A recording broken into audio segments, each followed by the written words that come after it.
think that you kind of invent those things after they happen, particularly on a movie like this, because we had so little time.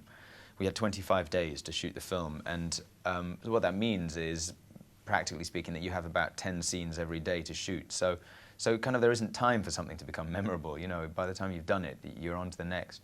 There are several scenes in the movie. There's an amazing scene in the movie which actually occurs about a third of the way in, when Adam tells her that he has he has Asperger's condition, Asperger's syndrome, and you know, it opens with his attempt to make conversation by asking her if, when they were together the night before in the park, if she'd been sexually excited. And that's his kind of opening gambit, you know. He thinks he's doing pretty well. For him, that's kind of good work. So to go from that kind of comic, awkward moment and segue into him telling her about his condition and kind of opening up to her like that,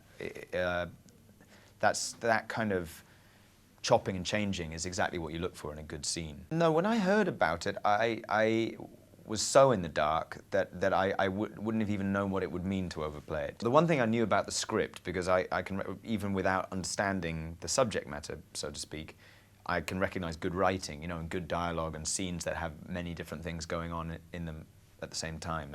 And I knew that there was a kind of fine balance that I would have to try and capture. And the more work I did, the more I realized how carefully Max Mayer, who wrote the script and directed the film, how there's a lot of humor in the film, for example, and you know, you got to be very careful with that. It's important to the relationship of Adam and Beth, but you know, you overstep it by a millimeter and it would just the whole movie would come crashing down. So it was, a lot of it was a kind of balancing act. Just on a professional basis, out of professional pride, I wouldn't have wanted to misrepresent this, but obviously beyond that, there's millions of people who, you know, who basically are underrepresented, and I would have hated to feel that I had gone out and done them a disservice. You know, we didn't set out to make a movie to teach the world about Asperger's, and I think, ironically, we best served the community at large by actually just focusing on this one guy, on Adam, and letting people know, you know, that he's an individual. Everybody out there on the autism spectrum and so on is an individual and unique, and so we were just focused and kind of contained in that way. Well, I started from a place of total ignorance about Asperger's syndrome. So I felt I had two paths, in a sense, that were really the same, which was figuring out about Asperger's syndrome and educating myself in that way, and also figuring out who Adam was as an individual.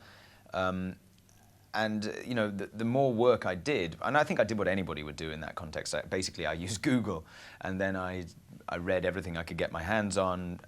I kind of educated myself to the point that I felt comfortable sitting down with people that knew a lot more about Asperger's, or people with Asperger's. And then, when I got to a certain point, I felt comfortable going back to the script. You know, trying to hone it down, be selective.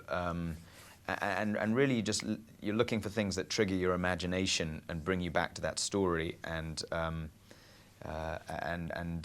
a way then you start filtering things out. Initially, with some panic, it was quite a daunting, and I kind of, you know, there's a lot of things that you don't know about. You don't know how they're going to work until day one, when the camera starts rolling, and you just you know, there you are. You find, oh, I see. You know, it's going to work like this. And the first 2 days on any movie set, I think any actor would tell you, are pretty odd. Often you're finding your bearings, you know, and this was kind of doubly so.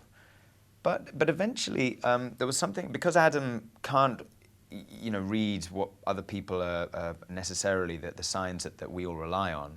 There's something about him that's very, very present. He seems detached, but he's listening very, very hard.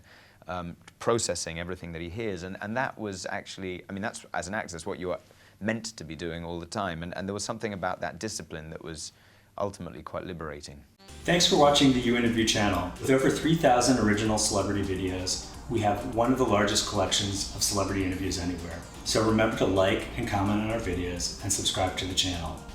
If you want to get more involved, you can become a member of the channel. Membership has its perks. You can see exclusive celebrity videos and get the opportunity to ask our celebrity guests questions. We can't wait to hear from you.